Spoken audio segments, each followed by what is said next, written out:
anibersaryo ang CPP-NPA.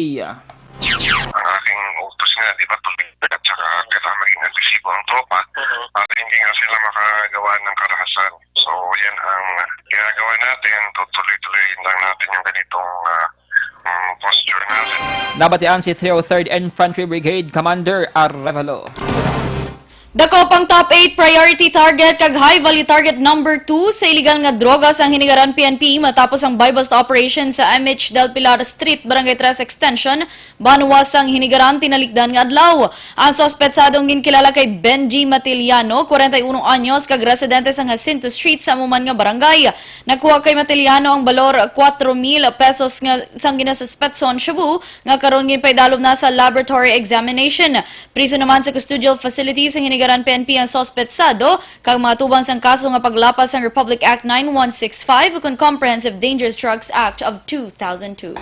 Sa iban nga balita lokal, naglaom si Negros Occidental 3rd District Representative Francisco Kiko Benitez nga magabalik sa regular nga schedule hang barangay kag sanggunang kabataan kon SK elections matapos ini ang patigayonon sa tuig 2022.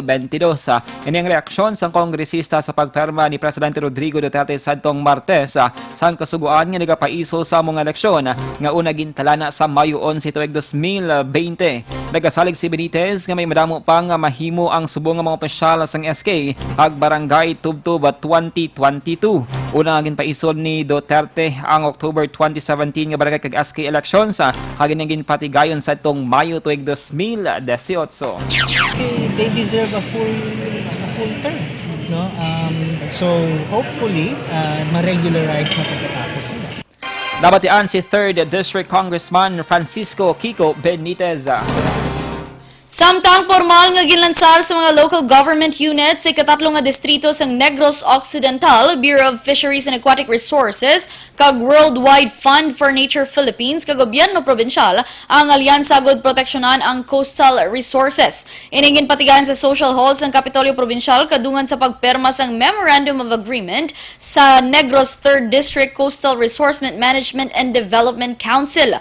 Sunog kay Gobernador Eugenio Salazar na saad sa kasugtanan ang obligasyon sa mga LGU sang Talisay, sila'y madapla kag ibi magalona kung paano mga pangapina ng baybayon sa ila lugar pagi sa pagtapna sang illegal fishing, pagpabilin sang katinlo kag pag-obserbar sang ginimplementar nga closed season sa 3 ka sa isang isda sa Visayan Sea umpisa Nobyembre 15 tubtob Pebrero 15, 2020. Sa dugang pangabalita lokal, gintugutan sa gobyerno sang syudad sa Bacolod ang apelar sa nagalinlain nga mga sasasyon sa mga sidewalk vendors nga makabaliga sa karon nga panahon sang Pasko. Ini matapos kinagpapanaog si Bacolod Mayor Evelio Leonel Diaz sa Executive Order 38 nga nagatukod sang kahiwatan sa Bacolod Public Plaza nga pagatawgon nga Pasko sa Plaza. Nasaad sa iyo nga mayara sang komitiba nga pagatukuron sa din gindesignar si City Councilor Renesito Novero bilang chairman, samtang si Councilor Ana Marie Palermo naman amo ang magapungko nga bilang vice chairman. Sunod kay Novero tuyo sini nga maakomodar ang mga magagamay nga negosyante nga naapektuhan sa clearing operation karon nga holiday season. Apang ginklaro ni Novero nga tugutan ang mga vendors nga magbaligya sa plaza subong nga Desyembre tubtob Enero 6 tuig 2020 pero sila ang iga-regulate kangin sa pag-require sa ilang nga magkuha sang business permit. Ang mga fruit vendors ang ipahamtang sa may Dalan Gonzaga sang plaza, ang mga ready-to-wear kon RTW ang ibutang naman sa Dalan Gatuslaw, kag ang mga nagabaligya naman sang pagkaon ang makitaan sa may Dalan San Juana.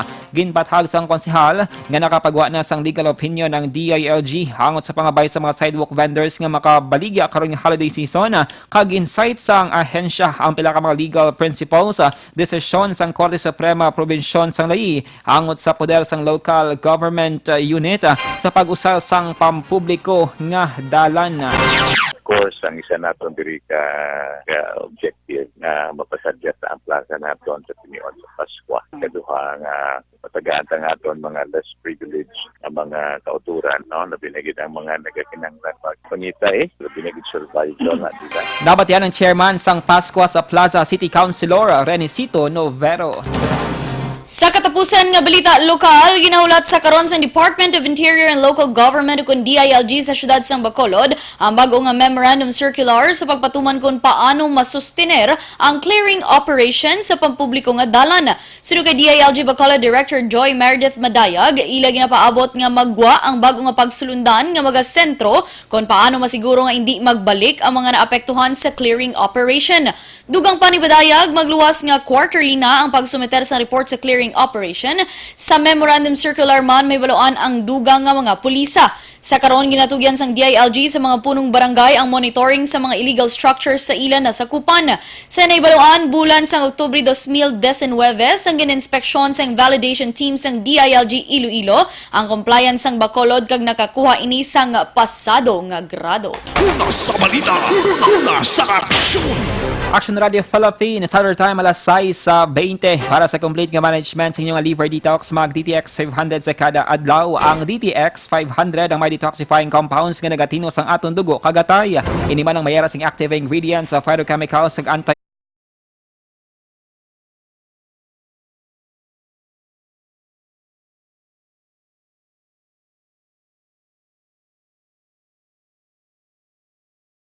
pwede na ma-order online kag ma-deliver sa inyo mga balay. Magbisita lamang sa www.kalusuganyan.ph or pwede man bisitahon ang Kalusugan Yan na Facebook page. Detalye sang mga balita nasyonal pagkatapos gid lamang sini.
Pamati ang namon ginasandigan.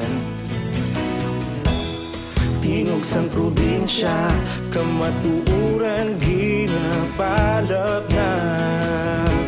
Minsay nga may dala paglaom kag kasanan. Tinuig na nagligan, ikaw gihapon ang ako nga istasyon. Sa pagbudlak sang adlaw, sa pagduhaw sang biton. Mga balita nga dala inspirasyon. Aksyon radyo, Bacolod man sa gihapon. Padayon Aksyon radyo, Bacolod saludo sa imo.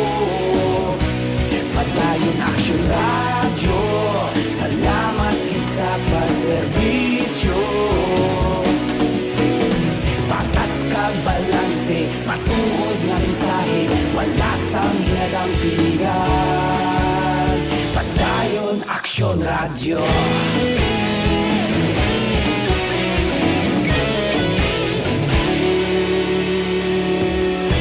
Bacolod nun kag Negrosanon, inyong pamatian.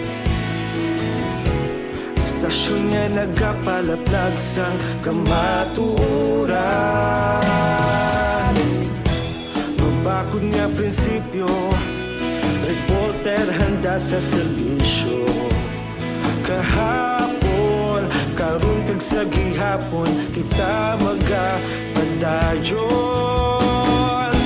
Tinuig na nagligan, ikaw gihapon ang akon nga istasyon. Sa pagbutlak sang adlaw, sa pagtuhaw sang bituon, mga balita na may dala inspirasyon. Aksyon Radio, Bacolod man sa gihapon. Padayon Aksyon Radio, Bacolod saludo sa imo. Padayon Aksyon Radio, salamat kit sa pagserbisyo. Patas kag balanse, matuod nga mensahe, wala sang ginadang piligan. Padayon Aksyon Radio. Una sa balita, una sa aksyon, sa Bacolod Aksyon Radio. Una sa balita, una sa aksyon, sa Bacolod Aksyon Radio. Ikaulog na na'y sabisan ano nga kahintangan.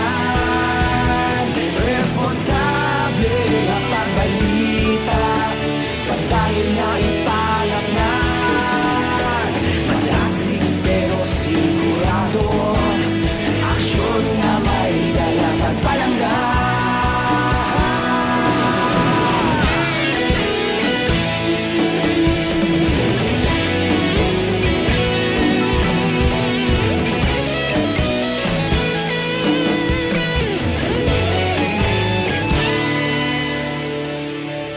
Padayon Aksyon Radio, Sa aksyon!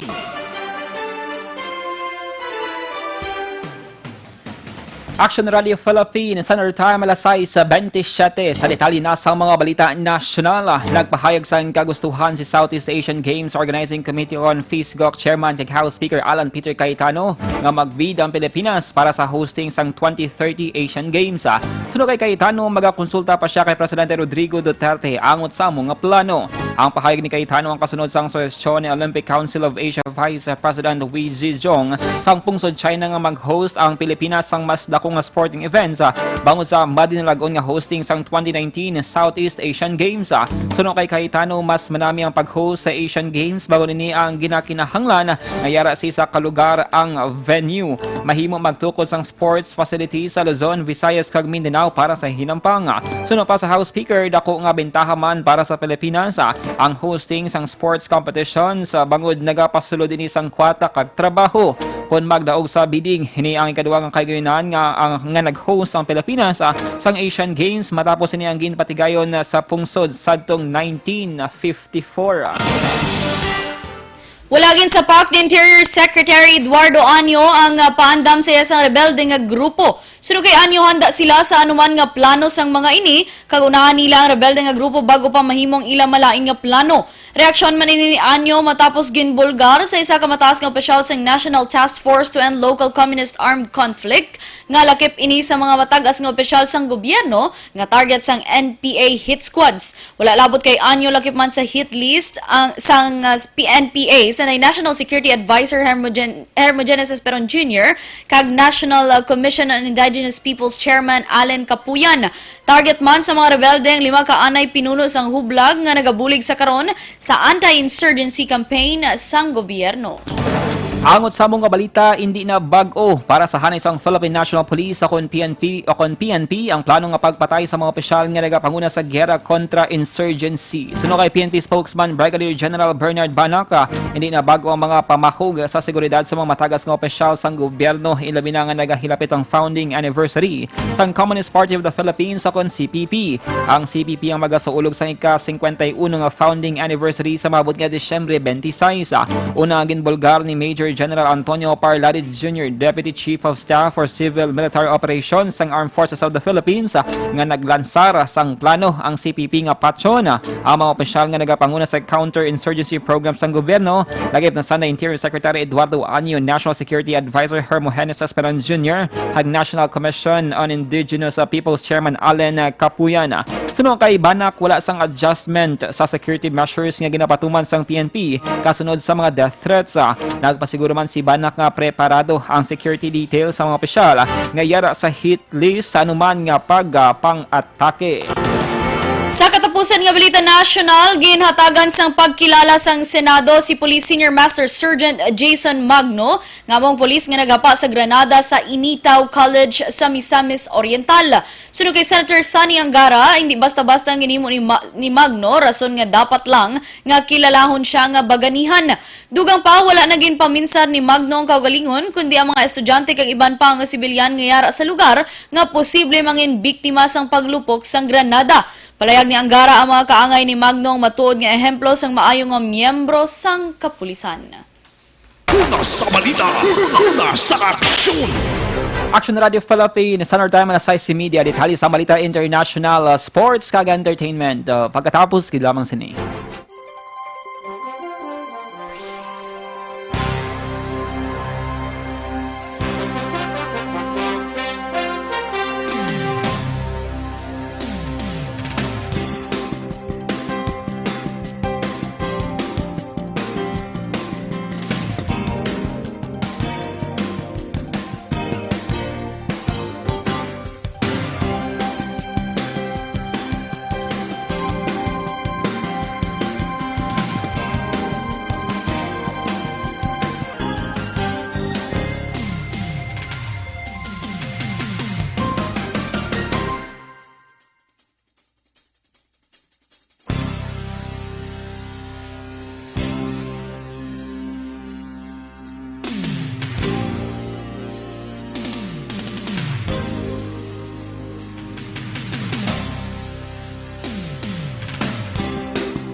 Ikaw nang ginapamati ang namon ginasandigan.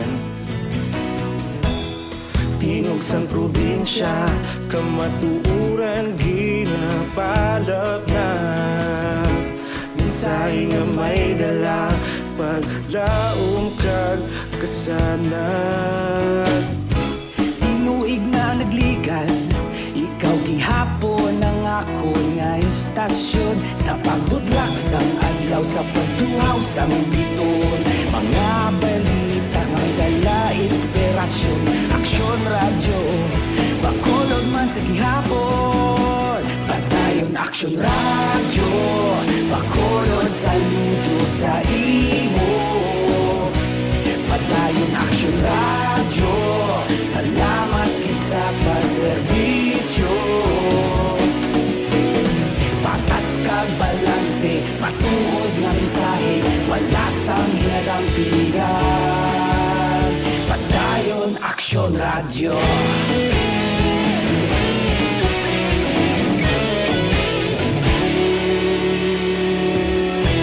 Magkulon nun kag negrosanon inyong pamatian. Istasyon nga nagapalaplag sang kamaturan. Mabakod nga prinsipyo, reporter handa sa serbisyo. Kahapon, karong kag sa gihapon, kita magapadayon. Tinuig na nagligan, ikaw gihapon ang ako nga istasyon. Sa pagbutlak sang adlaw, sa pagtuhaw sang bituon. Mga balita na may dala inspirasyon. Aksyon radyo, bakolon man sa gihapon. Padayon aksyon radyo, bakolon saludo sa imo. Padayon aksyon radyo, salamat kit sa pagserbisyo. Patas kag balanse, matuod na mensahe, wala sa ginadampikan. Padayon aksyon radyo. Una sa balita, una sa aksyon, sa Bacolod Aksyon Radio. Una sa balita, una sa aksyon, sa Bacolod Aksyon Radio. Kita ulog na na'y Sansan anong ang kahintangan. Responsable ang pagbalita, pagdayon na ipalaknan. Malasig pero sigurado, aksyon na may daya pagpalanggan.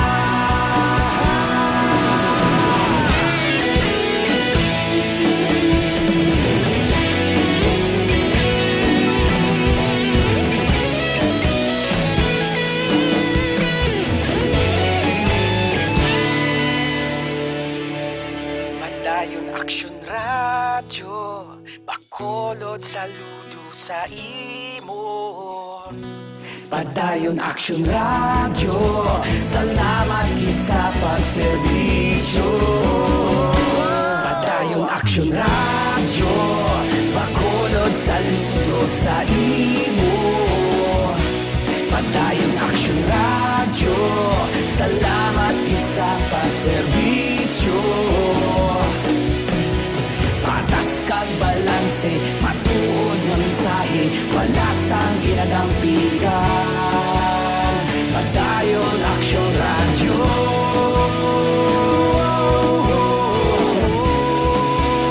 Padayon aksyon radyo.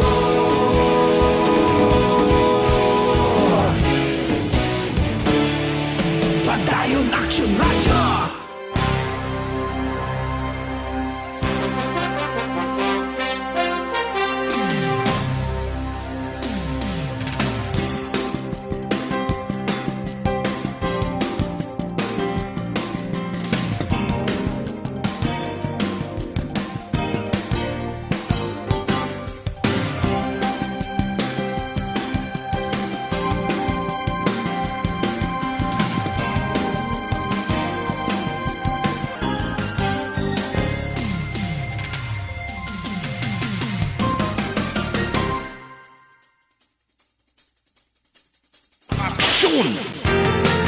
Sa detalye na sa Balita International, 3 patay lakip na ang sospetsado kang may isa pa kapilason matapos ang pagpangluthang nga nagluntad sa Pearl Harbor Naval Shipyard sa Hawaii.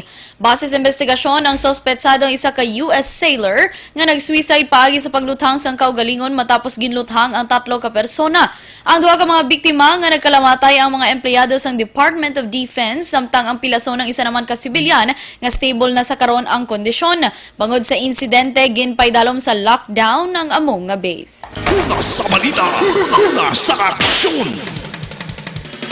Kag sa taluman nga sports balita, nakuha sa Pilipinas ang unang gold medal sa fencing competition sa Southeast Asian Games sa 2019. Nagdaog si Jaime Nicanor matapos pelihon si Dia Permatasari sang pungsod Indonesia sa women's individual. Nakuha man sa Pilipinas ang bulawan nga medalya sa obstacle course racing 400 meters at team assist event subong nga adlaw. Nang ibabaw ba ng Pilipinas sa chess competition sa Subic. Sad Eugene, Tori, Darwin, Lilo kag Paulo Bersamina ang nakakuha sang gold medal sa men's chess team problem solving event.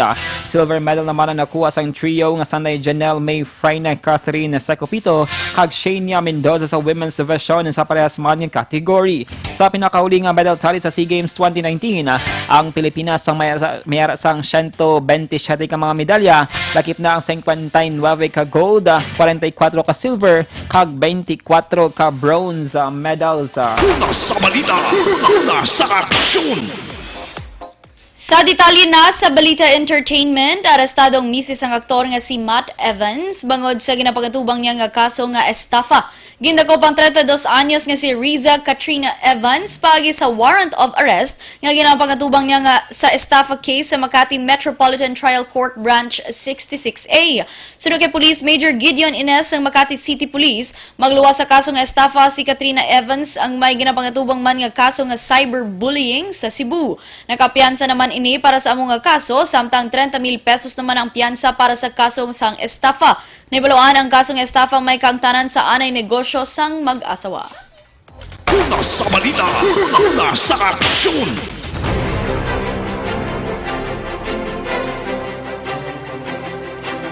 Action Radio Philippines, Center Time alas 6:40. Hinyo na batian ang mga balita sa Aksyon Balita Evening Edition karon nga daw Huwebes, Desyembre 5 tuig 2019. Mga ka-aksyon, 19 days before Christmas Day kag 26 days before New Year's Day. Kaming inyong mga tagbalita. Aksyon Eden Aboso. Kag-Aksyon Dale Salazar. Una sa balita, una sa aksyon. Sa Bacolod Aksyon Radio.